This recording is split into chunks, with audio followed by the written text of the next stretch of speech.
Hello everyone, मैं अनिरुद्ध शर्मा एक बार फिर हाजिर हूँ एमपी न्यूज़ पर मार्केट अपडेट्स के साथ साथ। मार्केट अपडेट तो बहुत दिनों से कंटिन्यू में बता ही रहा हूँ। आज हम लेते हैं हमारे रिसर्च पैनलिस्ट से एक मुलाकात और उनसे जानते हैं कि आगामी बजट को लेकर के उनका क्या व्यू है। तो सबसे पहले हम चलते हैं हमारे senior equity research analyst mister Santosh Meena के पास और उनसे पूछते हैं कि आगामी इस बजट पे सर का क्या व्यू है। Hello Anirudh, thank you for giving me chance. Corona virus once in a century event है मार्केट दुनिया के लिए, लेकिन ये once in a century opportunities लेके आया है, स्पेशली इंडिया जैसी कंट्री के लिए जिसमें ग्रोथ का काफ़ी ज़्यादा स्कोप है। और हमारी माननीय वित्त मंत्री जी ने कहा है कि ये जो बजट है आने वाला है वंस इन ए सेंचुरी होगा, तो उम्मीदें तो काफ़ी ज़्यादा है। अब देखना होगा वो कितना डिलीवर कर पाती है। हम सब जानते हैं कि चाइना दुनिया का एक ग्रोथ इंजन है और पूरी दुनिया चाइना पर मैन्युफैक्चरिंग के लिए काफ़ी ज़्यादा डिपेंडेंट है।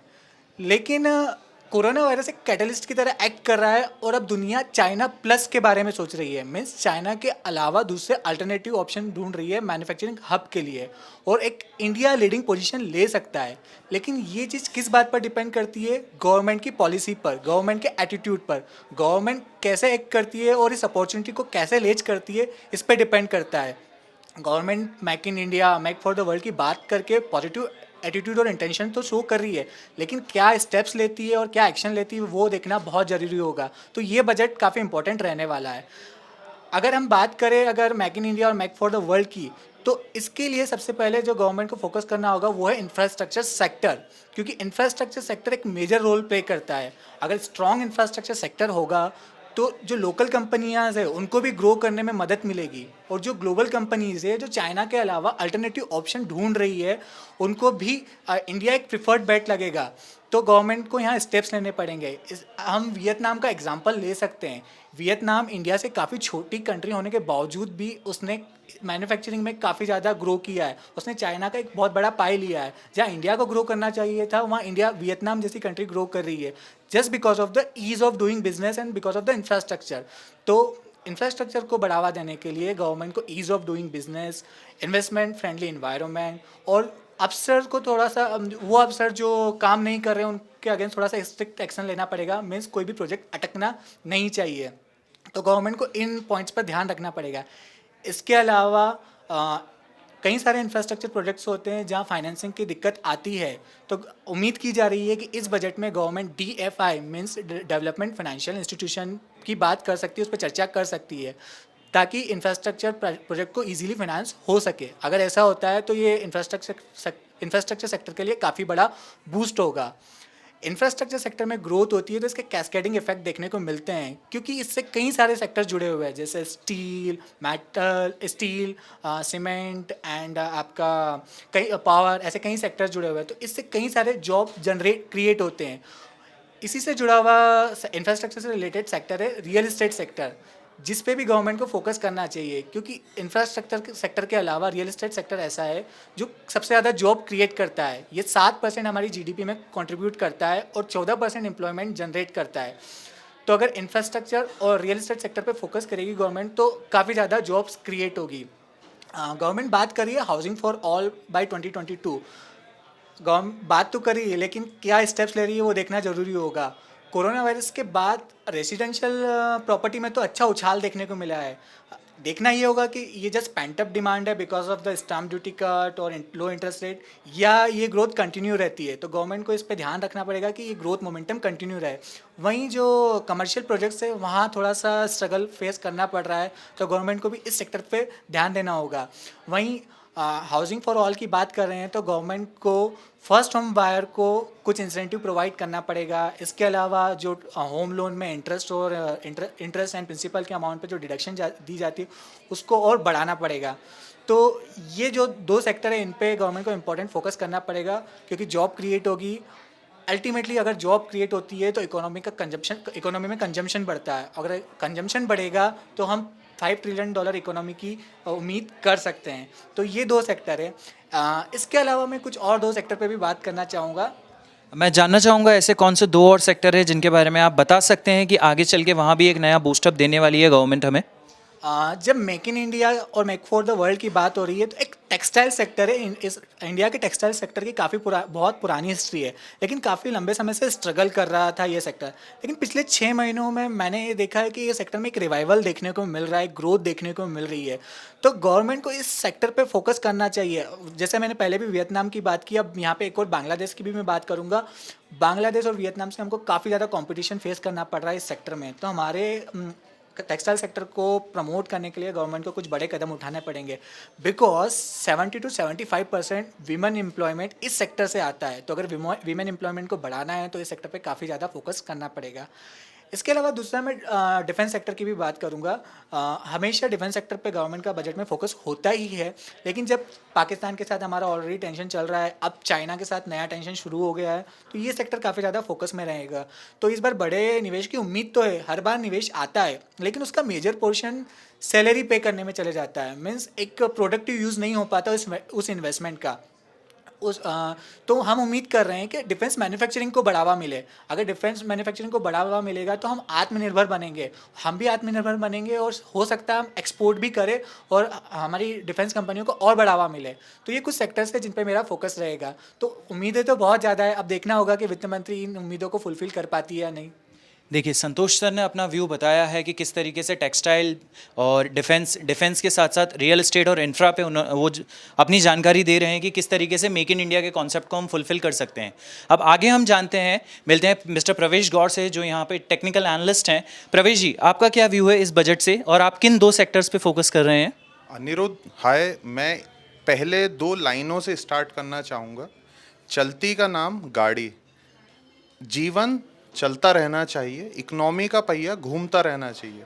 इसी को लेते हुए आज मैं 2 सेक्टर को कवर करने जा रहा हूँ। पहला है बैंकिंग सेक्टर और दूसरा है ऑटो सेक्टर। बैंकिंग सेक्टर में जो मुझे पहली उम्मीद है, जो अनाउंसमेंट होना चाहिए, वो है कि जो 12 पीएसयू बैंक्स हैं उनको प्राइवेटाइज या मर्जर करके 4 पीएसयू में लाना। दूसरा जो बैंकिंग सेक्टर से प्रस्ताव आ सकता है वो है बैड बैंक का, जिसमें कि जो हमारी 12 पीएसयू बैंक्स हैं उसके जो भी एनपीए हैं वो ये बैड बैंक ले लेगी, ताकि जो हमारी 12 पीएसयू हैं वो प्रॉपरली अपना एक्सपांशन कर सके। तीसरा जो प्रस्ताव है हो सकता है बैंकिंग से रिलेटेड, वो ये आ सकता है कि सरकार इसमें वित्तीय निवेश कर सकती है। जैसा हम लोग जानते हैं कि 2020 में सरकार ने 20,000 करोड़ रुपए इन 12 पीएसयूज़ को दिए थे। इस बार बैंकिंग सेक्टर में ये उम्मीद है कि सरकार 2021 में लगभग 25,000 करोड़ का निवेश ला सकती है। जैसा मैंने शुरू में कहा, ये मेरा पहला बैंकिंग सेक्टर से था। दूसरा सेक्टर जो मेरा है वो है ऑटो सेक्टर। ऑटो सेक्टर में सरकार हमने देखा कि कोविड-19 पेंडेमिक के चलते ऑटो सेक्टर ने 2020 में कुछ ज़्यादा अच्छा परफॉर्म कर नहीं पाया है। ऑटो सेक्टर को 2021 बजट से बहुत ज़्यादा उम्मीदें हैं, और स्पेशली इलेक्ट्रिक व्हीकल्स में। और हम देख रहे हैं कि सरकार भी इलेक्ट्रिक व्हीकल्स को बहुत ज़्यादा प्रमोट कर रही है। स्पेशली आपने देखा है टाटा मोटर्स ने अपनी इलेक्ट्रिक व्हीकल लॉन्च करी, बहुत अच्छा रिस्पॉन्स रहा। और हमारा वर्ल्ड का जो नंबर 1 कंपनी है टेस्ला, वो भी हिंदुस्तान में अपनी व्हीकल लॉन्च करने में प्लानिंग स्टेज पे है। तो इसी के तहत मुझे लगता है जो ऑटो इंडस्ट्री में सबसे पहला अनाउंसमेंट हो सकता है वो हो सकता है स्क्रैप पॉलिसी का। स्क्रैप पॉलिसी में जो भी गाड़ियाँ 15 साल से ज़्यादा पुरानी हो जाएगी, सरकार उसमें कुछ ग्रीन टैक्स नाम से लगाना का सोच रही है, जिसमें ये टैक्स 10 से 25% तक हो सकता है। दूसरा जो इसमें इस सेक्टर ऑटो सेक्टर से रिलेटेड अनाउंसमेंट आ सकता है वो है हमारा कि ईजी टू फाइनेंस, जिसमें कि जो कंपनी इलेक्ट्रिक व्हीकल्स बना रही है उन्हें इजीली फाइनेंस दिया जा सके। तो ये 2 सेक्टर थे जिसमें हम लोग एक्सपेक्टेशन है कि गवर्नमेंट कुछ लाएगी। तो चलिए अब आगे हम मिलते हैं जोनल बिजनेस हेड में अर्चना मट्टा, जो कि बाय प्रोफेशन एक सीए भी हैं। Hello ma'am. हेलो, हाय अनिरुद्ध। मैम, आगामी बजट से आपका क्या उम्मीद है, खास करके रेलवे सेक्टर के लिए? जैसा कि आप सभी जानते हैं, रेलवे एक ऐसा सेक्टर रहा है जो कोविड के दौरान सबसे कम रेवेन्यू लेके आया है और उसके रेवेन्यू पे काफ़ी इम्पैक्ट पड़ा है। तो रेलवे सेक्टर को बजट से काफ़ी उम्मीदें हैं। 1.7 लाख करोड़ के बजट एलोकेशन की उम्मीद है। सेफ्टी फंड्स जो हैं उसमें 50% से इंक्रीज़ हो सकता है, जो कि 20,000 करोड़ से लेके 30,000 करोड़ तक आ सकता है। साथ ही स्पीड ट्रेन जो हैं, बुलेट ट्रेन्स जो हैं, उस पे गवर्नमेंट का फोकस रहेगा। जैसे पहले भी तेजस जैसी ट्रेन्स आई हैं, और गवर्नमेंट साथ ही रेलवे के इंफ्रास्ट्रक्चर को लेके भी काफ़ी एग्रेसिव रही है। तो इंफ्रास्ट्रक्चर में काफ़ी अच्छी प्लानिंग की उम्मीद की जा रही है। सो मैम का कहना है कि इंफ्रास्ट्रक्चर में और बाकी दूसरे सेक्टर्स में भी उम्मीद है। मैम, बाय प्रोफेशन आप एक सीए हैं, तो एज ए सीए आप क्या बताना चाहेंगी, इसमें टैक्स पेयर के लिए क्या बेनिफिट्स हो सकता है? ड्यूरिंग कोविड पीरियड सबसे ज़्यादा जो सफ़र किया है वो एक मिडिल क्लास ने किया है। जहाँ तक बात करें अपर क्लास की, तो अपर क्लास के बिज़नेस सस्टेन कर लिए गए हैं। लोअर क्लास की बात करें तो लोअर क्लास को गवर्नमेंट की सब्सिडरी एंड कई बेनिफिट्स मिल चुके हैं। लेकिन वहीं मिडिल क्लास में जहाँ लोगों की जॉब्स गई हैं और साथ ही उनकी जो सेविंग्स थी, जो पीएफ फंड्स थे, उन्हें यूज़ करना पड़ा है, और मिडिल क्लास पे सबसे ज़्यादा इम्पैक्ट पड़ा है। तो मिडिल क्लास की एक एक्सपेक्टेशन है गवर्नमेंट से कि बजट में एक अच्छा इनकम टैक्स का रिबेट आना चाहिए और टैक्स स्लैब्स भी बढ़ने चाहिए। तो जहाँ तक मैं समझती हूँ ये होना ही चाहिए, टैक्स में छूट मिलनी ही चाहिए। सो मैम का कहना है कि टैक्स में छूट मिलना चाहिए। देखिए, टैक्स हमेशा से एक कॉन्सेप्ट रहा है और लोगों को बहुत ज़्यादा ही तकलीफ हुई है टैक्स पे करने में। हर बार कोशिश करते हैं कि टैक्सेस बचाए जाएं, कुछ ना कुछ करा जाए जिससे हमें टैक्स में रिबेट मिल सकती है। तो चलिए आगे हम मिलते हैं स्वस्तिका के vice president mister Vineet Rathi से। विनीत सर से पूछते हैं कि सर आपका क्या व्यू है इस आगामी बजट में? Hello sir. सर, मैं जानना चाहूँगा कि आगामी बजट में आपका क्या व्यू है टैक्स को लेकर के? आगामी बजट में हम ये सोच रहे हैं कि गवर्नमेंट सेविंग्स को बढ़ावा देने के लिए 80C का जो लिमिट है 1,50,000 उसको बढ़ा के मोस्ट प्रोबेबली 2,50,000 और 3 लाख पर लेकर के आ सकती है।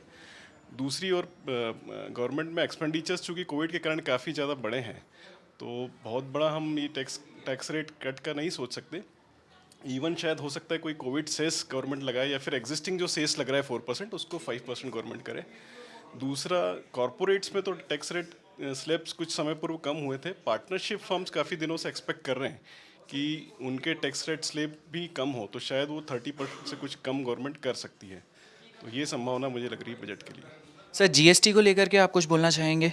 जीएसटी में कोई मेजर चेंजेस तो हम नहीं एक्सपेक्ट करें। ऑटो सेक्टर्स में शायद 28% का टैक्स रेट है अभी स्लैब, तो उन लोगों की एक्सपेक्टेशन है कि कम हो। तो गवर्नमेंट यदि ऑटो सेक्टर में जीएसटी कम करती है तो उस सेक्टर के लिए काफ़ी बूस्टिंग होगा।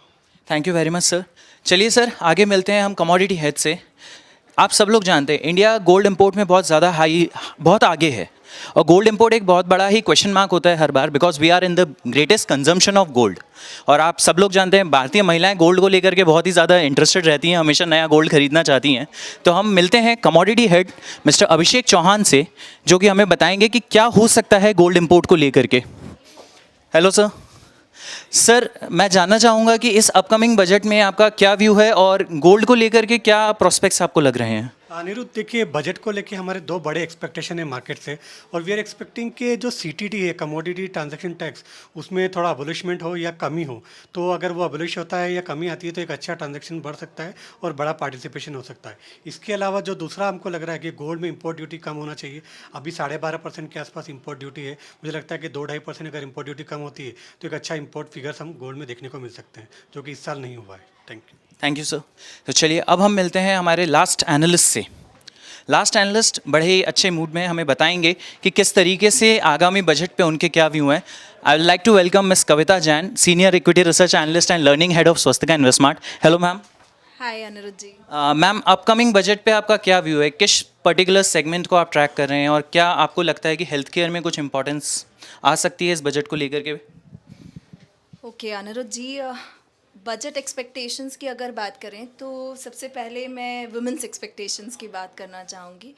बीइंग वुमेन मुझे लगता है एंड आफ्टर पिछला कुछ समय अगर आप देखें तो काफ़ी जॉब्स आपने खोई हैं, काफ़ी सारे मेंस वुमेन सभी ने अप्रैल 2020 ड्यू टू दिस पेंडेमिक तो काफ़ी सारा जॉब लॉस हुआ है, जहां मुझे लगता है as compare to the men women's ने अपने जॉब्स ज़्यादा खोए हैं।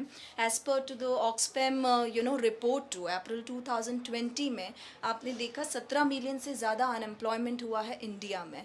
सो वुमेन्स को मैं चाहूँगी श्रीमती सीतारमण जी कुछ अनाउंसमेंट्स दे जहाँ पर इंसेंटिवाइज हो, वुमेन एम्प्लॉयमेंट रेट जो है वो बढ़े। इवन दोज कॉरपोरेट्स जो वुमेन एम्प्लॉयमेंट को बढ़ावा देते हैं उन्हें भी कुछ इंसेंटिवाइज किया जाए।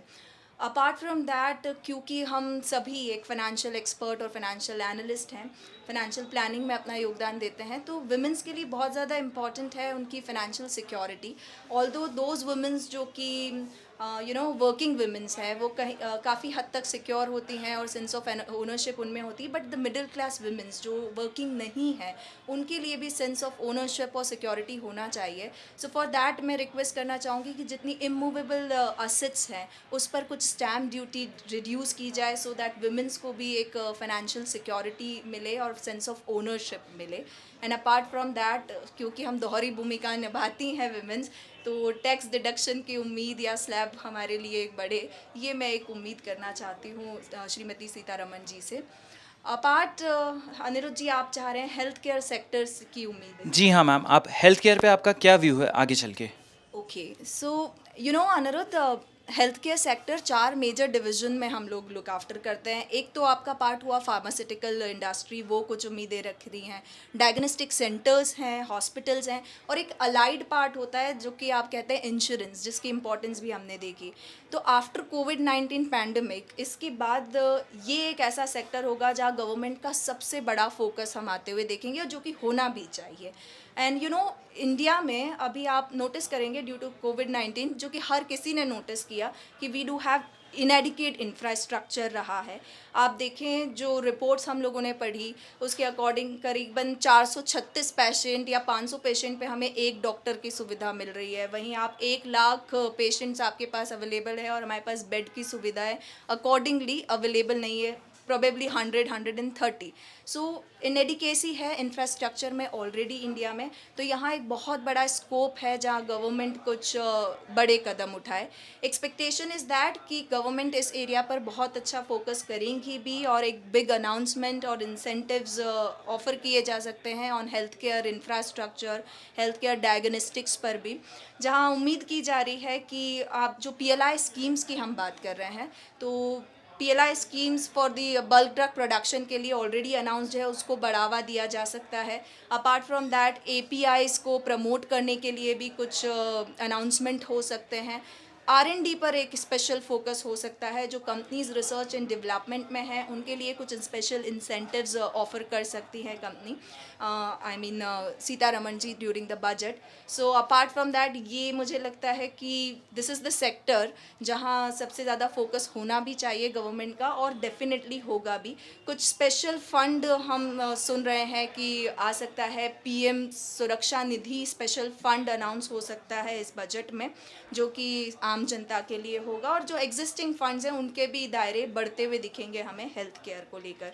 सो एक सबसे अच्छा बेनिफिट और सबसे अच्छा निरोगी काया, that is very much important. तो अगर आप ये एक सबसे अच्छा बड़ा गिफ्ट होगा गवर्नमेंट का to all the Indian citizen कि हेल्थ केयर फंड में वो अपना जितना योगदान हो सकता है और जितना इंसेंटिवाइज इसे कर सकते हैं उसे प्रमोट करें। Thank you Aniruddh. Thank you very much ma'am. So ये थे हमारे स्वास्थ्य के सारे पैनलिस्ट जिनका मानना है कि बजट को लेकर के अलग अलग व्यूज़ आ रहे हैं, एक नई उम्मीदें हैं, और ख़ास करके सब चाह रहे हैं कि बजट से कुछ नई चीज़ें मिलें।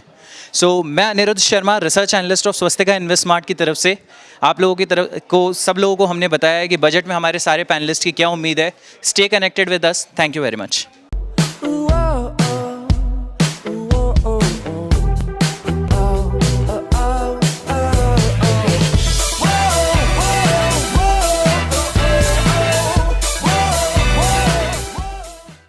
Investment in securities market are subject to market risks. Read all the related documents carefully before investing.